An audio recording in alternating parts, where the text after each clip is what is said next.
नमस्कार दोस्तों, मेरा नाम है अजय और आज date of birth limit cross के बारे में एक नई जानकारी आप लोगों को देंगे।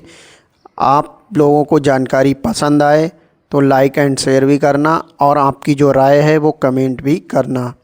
जैसा कि date of birth limit cross की समस्या काफ़ी लोगों को है और उस समस्या का समाधान भी नहीं हो रहा है, क्योंकि यूआईडीआई के जो रूल्स हैं नए बनाए गए हैं जो कि दिसंबर में लागू किए गए थे। उन रूल्स के अकॉर्डिंग अगर आप रूल भी फॉलो करते हैं तब भी आपको एनेक्जर फॉर्म गलत बताकर वो इनरोलमेंट रिजेक्ट कर दिया जा रहा है। यूआईडीआई पूरी तरह से पैसे कमाने में लगा है। अब वह जनता या लोगों की परेशानियों को किसी भी तरह से नहीं समझ रहा है, वह सिर्फ पैसे कमाने पर लगा है। क्योंकि अगर आप उनके लिए पेमेंट कर रहे हैं या किसी दलाल के द्वारा तो वो लोग आपका काम कर दे रहे हैं, लेकिन अगर आप नॉर्मल प्रोसेस अपना रहे हैं तो आपका काम इतनी आसानी से नहीं हो रहा है। कुछ कंडीशन ऐसी हैं जिसमें आपका काम तो नॉर्मल तरीके से हो जाएगा, लेकिन कुछ कंडीशन ऐसी हैं जैसे कि अगर आपने बर्थ सर्टिफिकेट यूज किया था तो आपका काम जल्दी किसी भी तरह से नहीं होगा, क्योंकि उन्होंने रूल बनाया है कि आप सेम बीआरएन और सेम रजिस्ट्रार का बर्थ सर्टिफिकेट देंगे तभी आपकी जन्मतिथि सही होगी।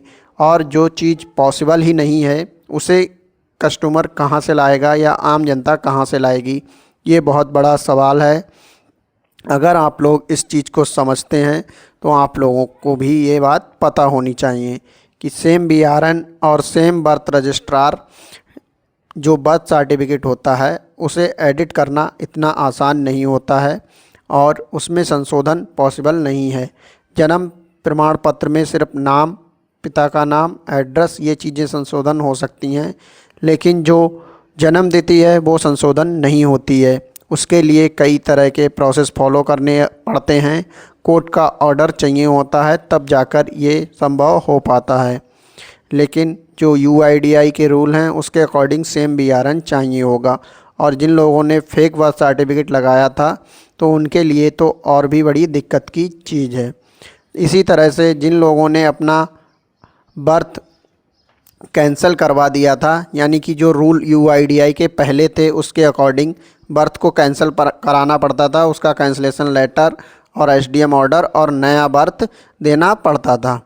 तो जिन लोगों ने बर्थ सर्टिफिकेट कैंसिल करा दिया था अब उन लोगों का कैंसिल लेटर भी नहीं माना जा रहा है और नया जो बर्थ सर्टिफिकेट है उसे भी वैल्यू नहीं दी जा रही है।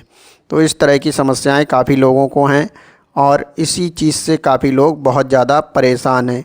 दूसरी बात, ई डिस्ट्रिक्ट का जो बर्थ सर्टिफिकेट था उसे भी बर्थ रजिस्ट्रार जो हैं वो अपडेट नहीं कर रहे हैं, तो उसे लेकर भी काफ़ी लोगों को दिक्कतें आ रही हैं। लेकिन यूआईडीआई ने जो नए रूल बनाए हैं वो किसी के भले के लिए नहीं हैं और ना ही उससे किसी का कोई काम सॉल्व हो रहा है।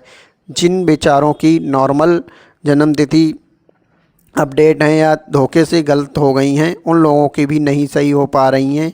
जिन्होंने खुद गलती की है उनकी तो नहीं हो रही हैं, लेकिन जिन लोगों की धोखे से या किसी भी प्रॉब्लम की वजह से चेंज हो गई है तो वो लोग भी अपना काम नहीं संभलवा पा रहे हैं, या किसी को बहुत ही ज़रूरी काम है तो उसे कई हज़ार रुपए का पेमेंट देना पड़ रहा है, 40-50 हज़ार रुपये का, तब जाकर उनकी समस्या का समाधान हो रहा है।